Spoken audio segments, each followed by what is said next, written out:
I remember the stillness of the shop as I approached the shelf.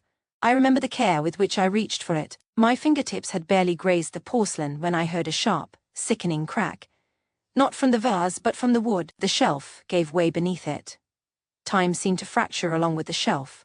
A rush of cold air. The vase plummeting. The world-shattering crash as it hit the floor. I stood frozen, my breath trapped in my lungs, my heart hammered violently against my ribs. At my feet, the beautiful red porcelain lay in 1,000 irreparable shards. Slowly, I sank to my knees amidst the wreckage, my hands trembling uncontrollably. Silent tears cut paths through the dust on my cheeks.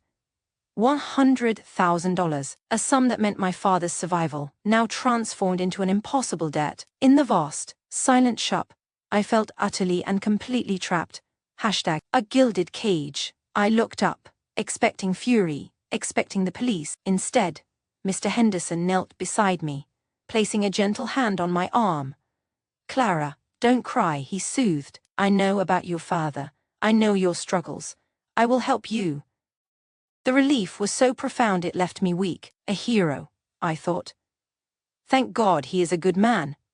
In the weeks that followed, he gave me extra work to help with the bills. His praise became a daily symphony. "You are the most gifted young woman I've ever known," he would say, his words dripping like honey. I felt seen, special.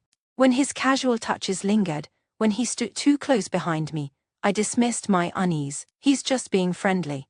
He's my teacher." I was flattered. I confess, part of me began to develop feelings for this charming, attentive man. I was living in a beautiful, gilded dream, unaware the walls of my cage were closing in. The dream ruptured over dinner at an opulent restaurant. As dessert was cleared, his hand shot across the table, his grip vise-like around my wrist. "Be my girlfriend, Clara. Stay with me." The room tilted. I was mute, my mind reeling. He leaned in, his voice a low, threatening murmur beneath the clatter of fine silverware. "I've been so good to you. I haven't pressed for the money because I care for you." His smile was plastic, his eyes glacial. "But if you refuse, I will require the $100,000 immediately. Without it, you'll face charges." "Who will care for your father then?" A cold, slick fear coiled in my stomach. He gave me 24 hours to decide. That night, back in the shop's workroom, I stared at the fragments of the red vase. The pieces wouldn't fit back together. Just like my life. The next morning, with my father's face in my mind and the specter of prison at my back, I said yes. I felt like a songbird, willingly stepping into a golden cage, oblivious to the darkness waiting with #the truth in the fragments. Weeks later, a semblance of calm had returned. Determined to prove my worth, I devoted hours to piecing the vase together. As I cleaned the broken edges, a discrepancy caught my expert eye. The clay within the porcelain was too smooth, too uniform. My hands stilled. I remembered his own lesson. True 18th century ceramic has a distinct, imperfect texture. A cold suspicion ignited. Under my magnifying glass, I found it a tiny, modern factory stamp hidden beneath the glaze. My heart thundered. A replica, a fake. With Mr. Henderson away at an auction, a fierce courage seized me. I searched the shop until I found a locked drawer in his private desk. Using a restoration tool, I picked the lock. Inside a yellow folder lay the damning truth. An invoice for one replica red vase, $100, and a photograph of the genuine article, displayed in a London museum. I sank to the floor, the silence of the shop pressing in on me. Cold fury replaced fear.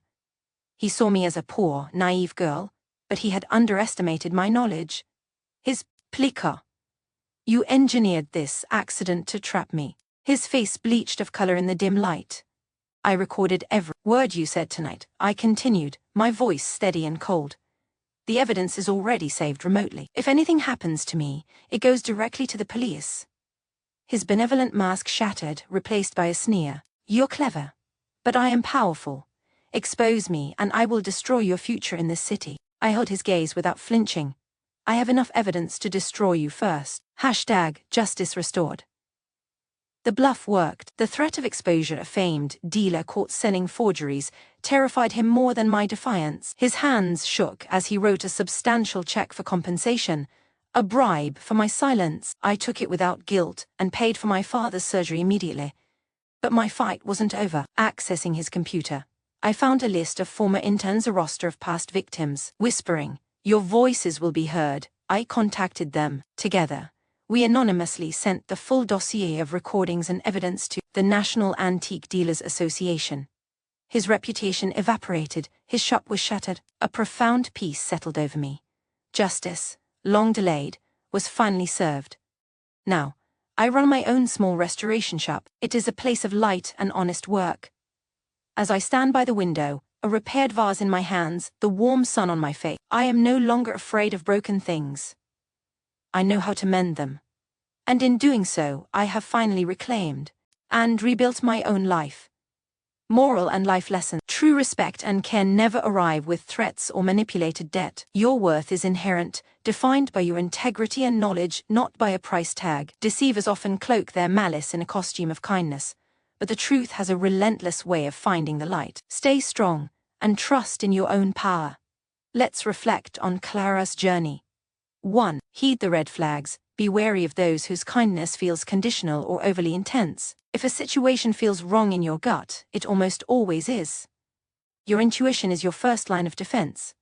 The power of knowledge. Clara was not merely a victim, she was a skilled apprentice. Her expertise became her ultimate weapon, allowing her to see through the fraud. Never underestimate the power of dedicated learning. Your skills are your armor. 3. Prepare and protect. In the modern world, use technology wisely. Have a backup plan, document when safe to do so, and never face danger in isolation. Share your situation with someone you trust. By being strategic and prepared, you can defend your boundaries and safeguard your freedom. You are the author of your story. You hold the power to shape its course. Have you ever encountered someone whose kindness hid a darker truth? Share your thoughts below. Press 1 if you believe Clara should have gone straight to the police, or 2 if you admire her strategic approach. Like and subscribe for more immersive English stories. Wishing you a beautiful and safe day.